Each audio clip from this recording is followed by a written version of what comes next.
తిరుపతి రెడ్డిపై యాక్షన్ తీసుకోండి. ఆయన అసలు ఎవరు? ఆయన్ని ఇన్వాల్వ్ కావద్దని చెప్పండి. జాతీయ ఎస్టీ కమిషన్ ముందు గోడ వెళ్లిపోసుకున్న లగచర్ల రోటిబండ తండావాసులు. పోలీసులపై సీరియస్ అయిన కమిషన్ సభ్యుడు. వికారాబాద్ ఎస్పీ నారాయణ రెడ్డిపై ఆగ్రహం. గిరిజనులను వేధిస్తే చూస్తూ ఊరుకోమని హెచ్చరిక. అమాయకులను జైల్లో వేశారని ఆవేదన. లగచర్ల రోటిబండ తండాల గ్రామస్తుల వెదలను జాతీయ ఎస్టీ కమిషన్ బృందం అడిగి తెలుసుకుంది. తమపై ప్రభుత్వం పోలీసులు జరిపిన దాష్టికాలను ఎస్టీ కమిషన్ సెక్రటరీ హుసేన్ నాయక్కు పూసగుచ్చినట్టు గ్రామస్తులు వివరించారు. మహిళలపై అమానుషంగా వ్యవహరించారని వాపోయారు. సీఎం రేవంత్ రెడ్డి సోదరుడు తిరుపతి రెడ్డి అజమాయిషీ ఏంటని ప్రశ్నించారు. ఆయనపై తగిన చర్యలు తీసుకోవాలని డిమాండ్ చేశారు. తక్షణమే తిరుపతి రెడ్డిని అదుపులోకి తీసుకోవాలి. ఏందినే రాక్షసుడైందా ఈ రాష్ట్రానికి? ఎక్కడిది నీకు ఇది? దయచేసి ఎస్టీ కమిషన్ వారు ఇలా డైరెక్టర్గా పీకే రెడ్డి ఉన్నాడు. మరి ఈ పీకే రెడ్డి మళ్ళా ఈ ఇష్యూని నీరుగార్చే ప్రయత్నం చేస్తాడు. కాబట్టి ఎస్టీ కమిషన్లో ఉన్న ఎస్టీ అధికారులు ఎవరైనా చిత్తశుద్ధితోటి మీ బిడ్డలు ఈరోజు కన్నీళ్లు పెట్టుకున్నారు, హింసకు గురైనలు, గర్భిణితోటి ఉన్న వాళ్ళను గర్భిణి అని చూడకుండా కూడా హింసించిండు. కాబట్టి దీన్ని చాలా సీరియస్గా తీసుకోవాలి.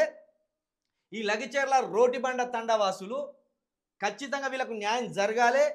ఇంకొకటి, ఈ వికారాబాద్ ఎస్పీ వికారాబాద్ ఎస్పీ నారాయణ రెడ్డి, మరి నువ్వు ఈ రాష్ట్రానికి సుప్రీం అనుకున్నావా? లేకపోతే 16 మంది మీద థర్డ్ డిగ్రీ ప్రయోగించి వాళ్ళని హింసించిన మాట్లాడేటోడు లేడనుకున్నావా? లేకపోతే మీరు హింసించిన హింస బయటికి రాదనుకున్నావా?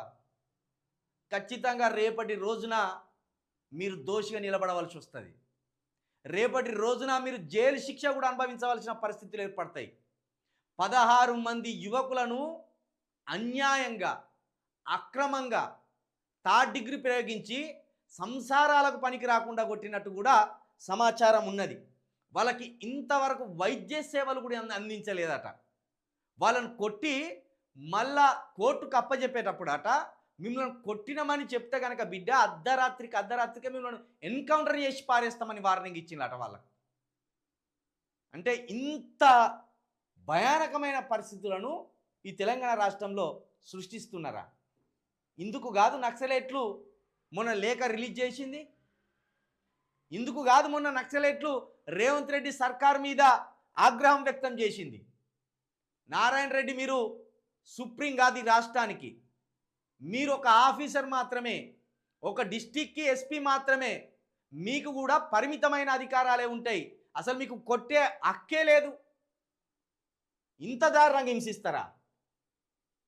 16 మంది మీద థర్డ్ డిగ్రీ ప్రయోగిస్తారా? అంటే మీరు నారాయణ రెడ్డి అయినందుకు ఇక్కడ తిరుపతి రెడ్డి ఆదేశిస్తే అక్కడ ముఖ్యమంత్రి సీట్లో ఉన్నది రేవంత్ రెడ్డి అని, ఇక మాకు అదుపు లేదని, ఎవడు ఏం మమ్మల్ని చేయలేడని అనుకుంటున్నారా? దేశాలు పట్టుకొని పారిపోయిండు. మొన్న ఐజీ ప్రభాకర్ రావు దేశాలు విడిచి పారిపోయిండు.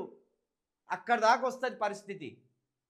అక్కడి దాకా రాకముందే నీ యూనిఫామ్ ఏ బాధ్యత అయితే నిర్వర్తించాలో ఆ బాధ్యతను మాత్రమే నిర్వర్తించు. అంతకు మించి యూనిఫామ్ తీసేసినట్టు చేస్తే కనుక హైడ్రా కమిషనర్కు బట్టిన గతి పడుతుంది. హైడ్రా కమిషనర్ జడ్జి ముందట కుక్కిన పేన్లాగా, పిల్లిలాగా కూర్చున్నాడు ఆడ. మరి అక్కడికి తెచ్చుకోకండి మీ పరిస్థితి. జాతీయ ఎస్టీ కమిషన్ ఖచ్చితంగా లగచెర్ల రోటితండ మా గిరిజన బిడ్డల వేదలను, బాధలను ఖచ్చితంగా మీరు పట్టించుకొని ఈ తిరుపతి రెడ్డి ముక్కుకు తాడేయండి, అక్కడ ఎస్పీ నారాయణ రెడ్డి ముక్కుకు తాడేయండి, ఇక్కడ రేవంత్ రెడ్డి గారిని ఖచ్చితంగా కోర్టుకు గుంజండి. ఈ విధ్వంసం అంతా ఆయనను చూసి జరుగుతుంది. వీళ్ళ పొగరు కావచ్చు, వీళ్ళ భరోసా కావచ్చు, మొత్తం రేవంత్ రెడ్డి.